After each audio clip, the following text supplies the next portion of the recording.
হরে কৃষ্ণ, হরে কৃষ্ণ, হরে কৃষ্ণ, হরে কৃষ্ণ। ওম নমো ভগবতে বাসুদেবা, ওম নমো ভগবতে বাসুদেবা, ওম নমো ভগবতে বাসুদেবা। হরি বল, জয় রাধে। আমাদের আজকের বিষয়টি হচ্ছে, আমি এখন ইয়াং জেনারেশন, আমার অনেক সময় আছে। যারা বৃদ্ধ বয়স হয়েছে, জীবনে অনেক ভুল করেছে, যদি ভগবান ভক্তি না থাকে, আমাদের অনেক আমাদের সমবয়সী বা আমাদের জুনিয়র যারা আছে বা সিনিয়র যারা আছে, অনেক সময় বলে, লোকে বলে বৃদ্ধ বয়সের জন্য সঞ্চয় করো। এখানে সঞ্চয় বলতে কি বোঝানো হয়? বিধান অনুযায়ী সঞ্চয়ের মাহাত্ম্য বর্ণনা করুন। হরে কৃষ্ণ। সাধারণ অর্থে মানুষ সঞ্চয় বলতে জাগতিক অর্থ সম্পদ সঞ্চয় বুঝে থাকে, কিন্তু আমরা দেখি অনেক দণ্ডাঢ্য ব্যক্তি শারীরিক বা মানসিকভাবে ভীষণ যন্ত্রণা ভোগ করতে করতে মারা যান।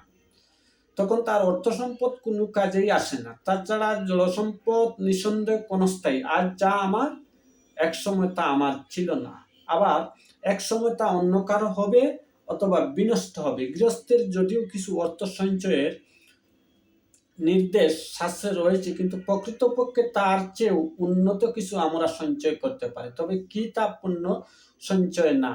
এমনকি সঞ্চিত পূর্ণ ফলও এক সময় ক্ষয় প্রাপ্ত হবে। কৃণ্যে পুণ্যে মত্যলোকং বিশন্তি, গীতাতে বলা হয়েছে। কিন্তু ভগবানের উদ্দেশ্য সম্পাদিত কর্মের ফল কখনো ক্ষয় হয় না। একে বলা হয় ভক্তিমূলক স্বীকৃতি। আবার ভগবত গীতায় ভগবান শ্রীকৃষ্ণ স্বয়ং বলেছেন, নেবা বিহিক্রম নাস্য হস্তে প্রত্যবায়ন বিদ্যতি স্বল্পমোপপাস্য ধর্মস্য ক্রায়তে মত বয়াত। অর্থাৎ ভক্তিযুগের অনুশীলন কখনো ব্যর্থ হয় না এবং তার কোনো ক্ষয় নেই। তার স্বল্প অনুষ্ঠানে অনুষ্ঠানদাতা তাকে সংসার রূপে মহাবয় থেকে পরিত্রাণ করে। সুতরাং বাল্যকাল থেকেই ভক্তিযুগে যুক্ত হয়ে আমাদের স্বীকৃতি সঞ্চয় করা উচিত। ভক্তি যুগের সবচেয়ে সরল পন্থা হলো ভগবানের দিব্য নাম হরে কৃষ্ণ মহামন্ত্র জপ কীর্তন করা। এর মাধ্যমে কেউ প্রকৃত সঞ্চয় করতে পারেন এবং জীবনান্তে অক্ষয় ভগবত ধামে ফিরে গিয়ে নিত্য আনন্দময় জীবন লাভ করতে পারেন। হরে কৃষ্ণ। আমরা বৃদ্ধকাল, কিশোরকাল, যুবককাল, আবার বৃদ্ধকাল। আমাদের মানুষের জীবনে তিনটি কাল থাকে। একটা হইল শিশুকাল, একটা হইল কিশোরকাল, একটা হইল যুবককাল, একটা হইল বৃদ্ধকাল। আমাদের চারটি কাল থাকে। চারটি কালের মধ্যে হচ্ছে, শিশুকাল থেকে যারা যোগ অভ্যাস বা ভক্তিমূলক কাজে নিয়োজিত থাকে, তাদের বৃদ্ধকালে আর যন্ত্রণা ভোগ করতে হয় না। তবে কিছু কিছু ক্ষেত্রে দেখা যায়, এত ভক্ত সারা জীবন থেকে কৃষ্ণ প্রেমে মত্ত হয়ে সারা জীবন থেকে ভগবানের দিব্য নাম গুণগানে ক্ষেত্রে সে বৃদ্ধকালের দুরারোগ্য বা বিভিন্ন কঠিন শাস্তিতে ভোগ করতে হয়। তার কিন্তু আরেকটি কারণ আছে। যেমন কারণটি হচ্ছে, তার গত জন্মে যে স্বীকৃতি ফলটা আছে, সেটাও কিন্তু আবার ভোগ করতে হয়। সেটা কিন্তু আবার বৃথা হতে পারে না। ভগবান বলছেন, কিঞ্চিত পাপনং পঞ্চন ভোগ ফলম। যদি তুমি কিঞ্চিত পরিমাণ পাপ করেও থাকো, তাহলে তুমি এটা ভোগ করতে হবে, এটার কোনো ক্ষয় নেই। তাহলে আমাদের কিছু কিছু সাধু বৈষ্ণবরা দেখতে দেখাচ্ছে, আমরা জাগতিকভাবে দেখতে পাই, অনেক সময় অনেক ধর্ম কাজে সবসময় লিপ্ত থাকে। যেমন কখনো কোনোদিন ধর্মকে বিস্মৃত করে না, ভক্তিকে বিস্মৃত করে না, কোনোদিনও ভগবানের দিব্য নাম ছাড়া এক মুহূর্ত থাকে না। এরপরও তাদের অনেক দুরারোগ্য, অনেক কষ্ট, দুঃখ, যন্ত্রণা ভোগ করতে হয়। সেটা কিন্তু এ জন্মের ভোগ ফল নয়।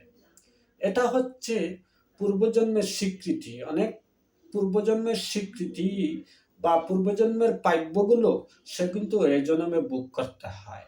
সেটা কিন্তু মেনে নিতে হবে। এটাকে তোমার বা নিজের কর্মফলকে ভোগ করতে হবে। আবার আমরা বলি না, অনেক সময় ব্যাংক ব্যালেন্স বা এফডিআর বা বিভিন্ন কারেন্ট অ্যাকাউন্ট, বিভিন্ন পলিসি এগুলো থাকে জীবনের মধ্যে অর্থ উপার্জনের সঞ্চয়ের জন্য। যেমন অর্থ সামরিকভাবে আপনাকে সুখ সমৃদ্ধি করতে পারে, তা পরমার্থিক জীবন আপনাকে অর্থ সুখ সমৃদ্ধি দিতে পারবে না। যেমন পরমার্থিক জীবনটা হচ্ছে আপনার পরমার্থিক অ্যাকাউন্ট হচ্ছে কি জানেন? পরমার্থিক অ্যাকাউন্ট হচ্ছে আপনি নিত্য কমপক্ষে আপনি 2 ঘন্টা সময় ব্যয় করতে হবে। এই 2 ঘন্টা সময় কিসের জন্য ব্যয় করতে হবে? সেটি হচ্ছে আপনার সারা জীবনের একটি বিশাল একটি অ্যাকাউন্ট। সে অ্যাকাউন্ট আমাদের বার্ষিক জীবনে দেখা গেছে কি অনেক সময় অনেক চাকরিজীবীরা আছেন, সেই চাকরিজীবীরা পেনশনের টাকা দিয়ে বাকি জীবন অতিবাহিত করে, সরকার তাকে পেনশন দেয়। তাই আমাদের সরকার যদি আমাদের চাকরিজীবীদেরকে পেনশন দেয়, তাহলে ভগবান আমাদের জন্য কি পেনশন তৈরি করছেন? ভগবান আমাদের জন্য একটি পেনশন তৈরি করে রেখেছেন। আমাদের সারা জীবনের যে 2 ঘন্টার সময় অতিবাহিত করি, যে আমাদের ভগবানের নামে যে 2 ঘন্টার সময় অতিবাহিত করব, সেই পেনশনের এফডিআর অ্যাকাউন্টটি কি? সেই এফডিআর অ্যাকাউন্টটি হচ্ছে আপনার মানব জীবনের সর্বোচ্চ পেনশনের অ্যাকাউন্ট। সেই পেনশনের অ্যাকাউন্টটি হচ্ছে আপনাদের প্রতিদিনের নিত্য 2 ঘন্টা আপনি 16 নাম 32 অক্ষর কৃষ্ণ নাম মালা জপ কীর্তন করতে হবে। মালা জপ যদি আপনি 2 ঘন্টা 16 নাম প্রতিদিন 16 মালা জপ করেন, সেটি হচ্ছে আপনার সারা জীবনের সর্বোচ্চ অ্যাকাউন্ট।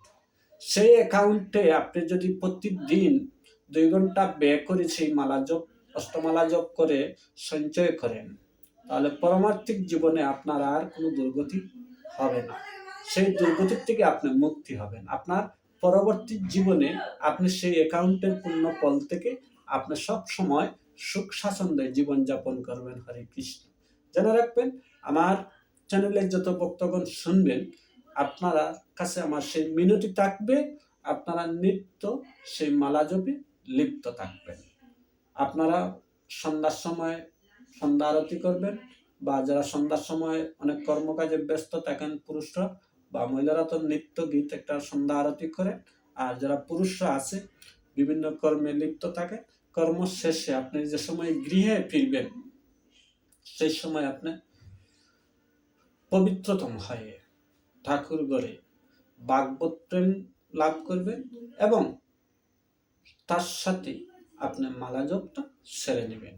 দেখবেন আপনার নিদ্রাটা রাত্রে অতি সুখ স্বাচ্ছন্দ্য হবে, আপনার নিদ্রা ভালো হবে।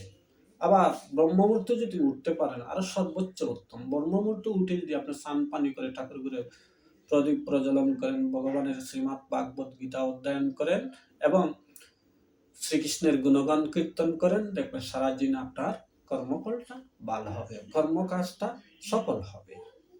আমরা বিভিন্ন রাস্তাঘাটে বিভিন্ন জন দুর্যোগপনা দেখতে পাই, যেমন দুর্ঘটনা দেখতে পাই, যেমন অ্যাক্সিডেন্ট দেখতে পাই, নিত্য অ্যাক্সিডেন্ট ঘটে প্রতিদিন রাস্তাঘাটে। কিন্তু এর কারণ মূল উপলব্ধিটা হচ্ছে এই যে আমরা যাত্রাপথে অনেক সময় ভুল করি। এই যাত্রাপথে ভুলের মাধ্যমে আমাদের ভুলের মাসুল দিতে হয়। কি মাসুল দিতে হয় আমি আপনাদেরকে বলে দিই। যেমন আপনি তো প্রতিদিন নিত্য ঘরের বাহিরে যাত্রার সময় ঘরের বাহির হইতে তখন অনাদি আদি গোবিন্দ মহাবিষ্ণুকে স্মরণ করেন।